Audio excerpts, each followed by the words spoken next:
पत्रकार ने पूछा कौन कौन से, उन्होंने कहा एक वो जो आज शाखा में आते हैं, एक वो जो कल शाखा में आएंगे। केवल 2 प्रकार के लोग पूरे भारत में हैं। यानी हमारा किसी से भी कोई वैचारिक विरोध नहीं है, यह बात उन्होंने कही थी। इसको सिद्ध भी किया है संघ ने समय समय पर। मुस्लिमों को लेकर के भ्रांतियां होती हैं। आप मुझे बताइए, संघ का एक पूर्णकालिक प्रचारक माननीय इंद्रेश कुमार जी पूरे समय किस काम में लगे हैं, सारा भारत जानता है। मुस्लिमों का, राष्ट्रवादी मुस्लिमों का संगठन करने के, अगर मुस्लिमों का विरोधी संघ होता तो अपना एक पूरा व्यक्ति लगा करके वो डंके की चोट पर मुस्लिम समाज के बीच में बैठ करके उनसे बात करते हैं कि भाई ये चीजें चलेगी और ये चीजें नहीं चलेगी। और उनकी इस स्पष्टवादिता के कारण राष्ट्रवादी मुस्लिमों का एक बड़ा धड़ा उनके साथ खड़ा हो गया है। ये कम बड़ा योगदान नहीं है। हम जब बात करते हैं राष्ट्र निर्माण की, बात करते हैं राष्ट्र निर्माण में राष्ट्रीय स्वयंसेवक संघ की भूमिका की बात करते हैं, तो इसलिए संघ को समझने के लिए कभी कभी छोटे छोटे उदाहरण देना पड़ते हैं। विशेष करके जब मैं महाविद्यालयीन विद्यार्थियों में, आप जैसे लोगों के बीच तो क्षमा याचना के साथ कह रहा हूं, लेकिन मैं बच्चों को समझाता हूं, युवाओं को समझाता, संघ क्या, तो मैं उनसे पूछता हूं भाई कभी किराने की दुकान पर गए हो? उसने कहा हाँ गए हैं।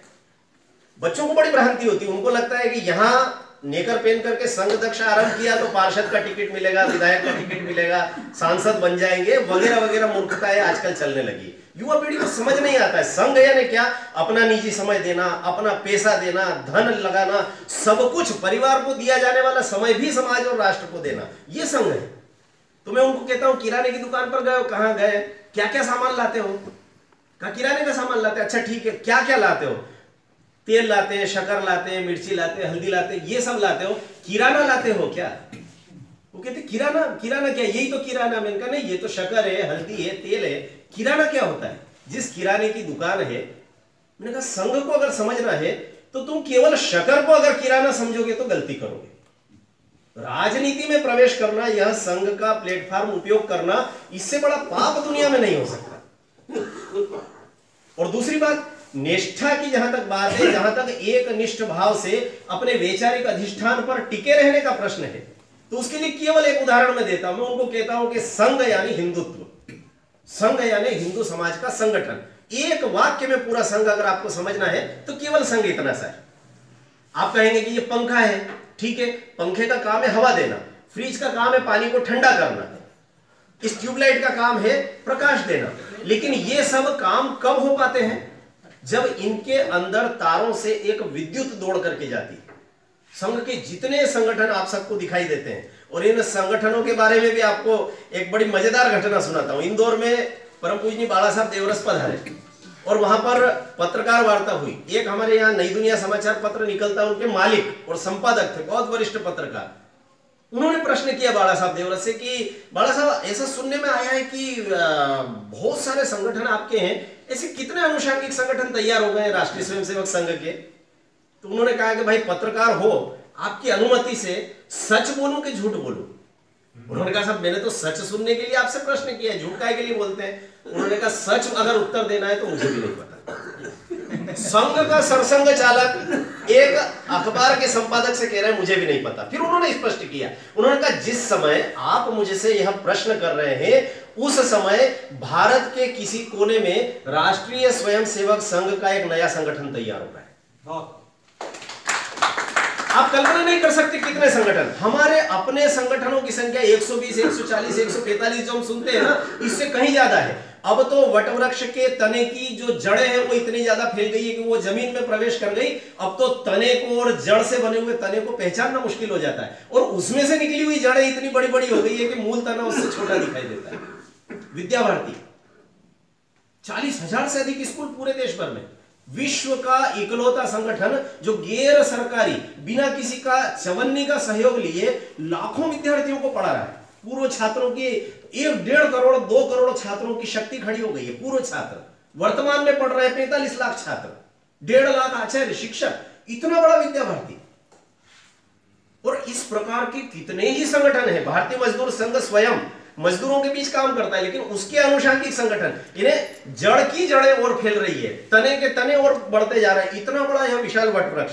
तो कभी कभी ऐसा लगता है कि इन सब कामों को देखते देखते संगठन बूढ़े भी होते हैं। श्रद्धेय मानव जी ने विषय रखा है राष्ट्र निर्माण में संघ की भूमिका। राष्ट्र तो मृत्युंजय होता है। विशेष करके भारतीय परंपरा की हम बात करें तो भारतीय परंपरा 29 करोड़ वर्ष की है। और ये कोई आप और हम कह रहे हैं ऐसा नहीं, फ्रांस के कासिनी नाम के कालगणना विशेषज्ञ ने कहा है कि भारतीय परंपरा 29 करोड़ वर्ष की है। तो 29 करोड़ वर्ष की आयु के राष्ट्र किंकर के संपादक बैठे इसलिए कह रहा हूं, इस 29 करोड़ वर्ष की आयु वाले राष्ट्र में 1947 से 2020 की क्या वक्त है साहब? बताइए, 80-90 साल किसी राष्ट्र के जीवन में कुछ महत्वपूर्ण होता है क्या? हम पानी का एक घूंट उतारते हैं, एक श्वास ऊपर नीचे लेते हैं, उतना भी अंश नहीं है ये जो हम सबने देखा है। और उस राष्ट्र के निर्माण में राष्ट्रीय स्वयंसेवक संघ की भूमिका। संघ हमेशा से कहता है कि संघ स्वयं कुछ नहीं करता, जो कुछ भी करते हैं वो स्वयंसेवक करते हैं। ये बड़ा प्रचलित मुहावरा है, संघ स्वयं कुछ नहीं करता, जो कुछ करते हैं वो स्वयंसेवक करते हैं। संघ किसी को कोई आदेश नहीं देता, इसीलिए बाला साहब ने कहा था ये बात। और मजे की बात क्या है कि लोगों को यह भ्रांति होती है कि इतना बड़ा संगठन, वहां पर एक मुहावरा चलता है, एक चालकानुवर्तित्व। संस्कृत का शब्द है, कठिन शब्द है, आसानी से समझ में आ जाएगा संधि करेंगे तो। एक सिंगल, चालक चलाने वाला, अनुवर्तित्व उसका अनुसरण करने वाला। एक संचालक होता है और उसका अनुसरण करने वाले करोड़ों लोग। विश्व का सबसे बड़ा संगठन है।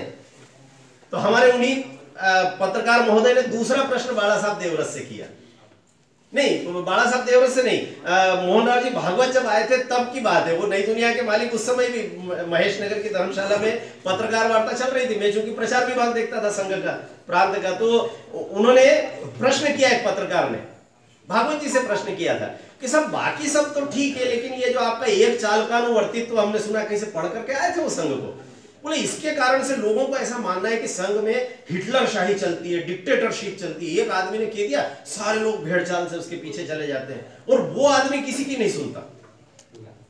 भागवत जी ने हंस करके कहा कि ये आपको भ्रांति है, आपको किसने कह दिया? संघ भारत का इकलौता ऐसा संगठन है जहां पर छोटा से छोटा और बड़ा से बड़ा निर्णय सामूहिक होता है, एकल निर्णय एक भी नहीं होता संघ में।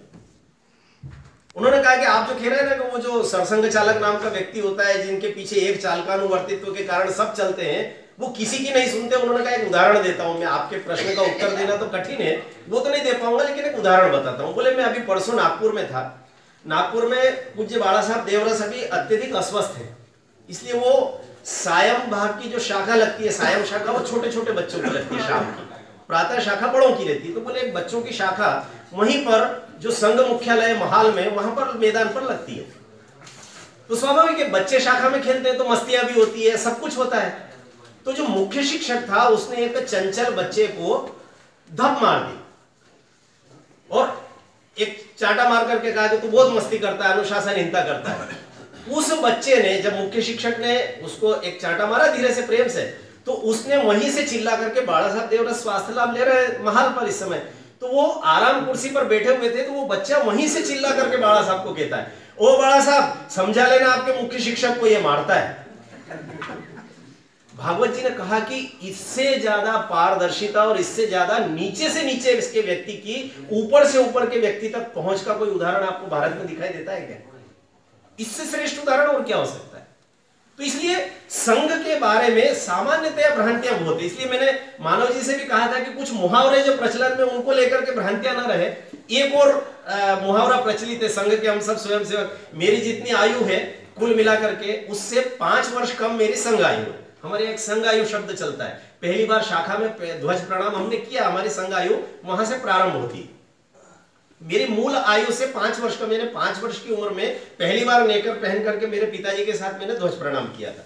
इतने वर्षों के बाद भी कभी कभी मुझे लगता है कि कुछ मुहावरे मुझे भी आज भी समझ में नहीं आते, उनको समझने का प्रयास करता हूँ। 40-45 साल हो गए, 50 साल हो गए, तब भी समझ में नहीं आता। एक बड़ा अच्छा मुहावरा था जो मुझे कई बार समझ में नहीं आता, सूचना के बाद सोचना नहीं। अब मुझे लगता था कि इसका क्या अर्थ हुआ, सूचना के बाद सोचना नहीं। संयोग ऐसा रहा कि उज्जैन में एक अनूठा प्रसंग हुआ। प्रसंग ये हुआ कि बाद में हमारे जो प्रांत प्रचारक रहे, वो उस समय वहां विभाग प्रचारक थे उज्जैन में। अचानक एक दिन उज्जैन के 100 स्वयंसेवकों को रात को 2:30 बजे फोन आता है। 100 स्वयंसेवकों के घर फोन पर उनको कहा जाता है कि वहां पर एक चक्र तीर्थ श्मशान घाट है महाकाल मंदिर के पास में, जहां की चीता की भस्म से महाकाल की प्रतिदिन भस्मारती होती। जीवंत श्मशान घाट माना जाता है वो भारत का, वाराणसी जैसा, कि प्रतिदिन मतलब वहां शवदाह होता ही होता है, और एक दो नहीं, ऐसे 10-20 होते हैं प्रतिदिन। तो कहा कि चक्रतीर्थ श्मशान घाट पर रात को 2:30 बजे पहुंचना है, नेकर पहन करके। केवल इतनी सी सूचना, और एक आधे घंटे के बाद 100 कार्यकर्ता पंक्तिबद्ध चक्रतीर्थ श्मशान घाट पर, 98 कार्यकर्ता वहां पर खड़े थे। हमारे जो विभाग प्रचारक जी थे उन्होंने कहा कितनी संख्या है, कहा कि 98। दो कौन, कहा एक कार्यकर्ता का फोन आया है पलट करके, उन्होंने बताया कि माताजी सीरियस हैं, अस्पताल में वो माताजी के पास अकेले इस समय हैं और इसलिए वो नहीं आ सकते। दूसरे का, दूसरे इस समय जयपुर गए हुए। 98 कार्यकर्ता उपस्थित, आराम से थोड़ा सा 1-2 पंक्तियां गीत गवाया और उनको कहा कि अब आप लोग घर जा सकते हैं। सारे कार्यकर्ता घर चले गए। बाद में उन कार्यकर्ताओं से पूछा गया कि यह सब क्या था। यह था लिटमस टेस्ट, सूचना के बाद सोचना नहीं का। ऐसा जिस दिन कोई भी संगठन करने लगेगा, राष्ट्र और समाज के लिए हमारी सिद्धता इतनी, जिस दिन कहा कि आपको इस काम के लिए आना है। मुझे याद है हमारे एक वीरमानी जी की पुस्तक है, राष्ट्र का विभाजन और संघ की भूमिका। उसमें एक प्रसंग मुझे याद आता है। गुरुद्वारे में पंजाबी समाज के, अपने हिंदू समाज के कुछ बंधु भगिनी और बच्चे, उनको मुस्लिम समाज के आक्रांताओं ने घेर लिया। यह बातें लाहौर या रावलपिंडी के पास की गई थी, पाकिस्तान जब अलग हुआ, ठीक विभाजन के समय की, 15 अगस्त के बाद की घटनाक्रम में। प्रश्न यह आया कि इस भीड़ को जो हथियार लेकर के और एक एक को काट डालने पर उतार हुए, नारे भी वही लग रहे हैं जो आज भी होता है सामान्यतः, हम समाज में, भारत में आज भी वो सारे दृश्य देख रहे हैं। क्या किया जाए?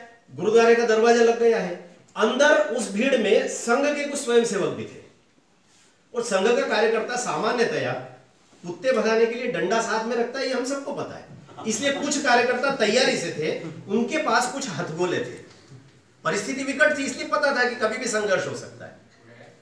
लेकिन प्रश्न यह था कि इस भीड़ को रोका कैसे जाए, उस भीड़ के उत्साह को हतोत्साह में कैसे बदला जाए। और अचानक संघ अध्यक्ष की आज्ञा हुई, मंडल होता है, गोल घेरा बनाते हैं कार्यकर्ता। संघ के कार्यकर्ता एकदम से गोल घेरा बना करके खड़े हो गए। फुसफुसा करके उनके प्रमुख ने कहा, अपने शरीर पर इन हथगोलों को बांधकर गुरुद्वारे की ऊपर की मंजिल से इस भीड़ के बीच में छलांग लगाना है। जो कार्यकर्ता इस काम के लिए तैयार हैं, एक पद पुरस्सर कहने पर एक कदम आगे आएंगे। उन्होंने जैसे ही कहा एक पद पुरस्सर, कुछ कार्यकर्ता आगे आ गए, और जो आगे आए थे उन्होंने फटाफट अपने शरीर पर बांधे और उस भीड़ में कूद गए। सारी की सारी भीड़ तीतर बीतर हो गई, भाग गए। अचानक उनको लगा कि भारी हमला हो गया। 4-5 शहीद हुए। लेकिन ये जो मंडल में खड़े रहकर के एक पद पुरस्सर कहते ही मृत्यु को गले लगा लेने का जो भाव मन में आता है। एक पत्रकार ने गुरुजी से पूछा था कि आप ये जो देश के लिए मर जाने मिट जाने वाले कार्यकर्ता तैयार करते हैं, वो कैसे तैयार होते हैं? उन्होंने कहा था कि कबड्डी खेलते।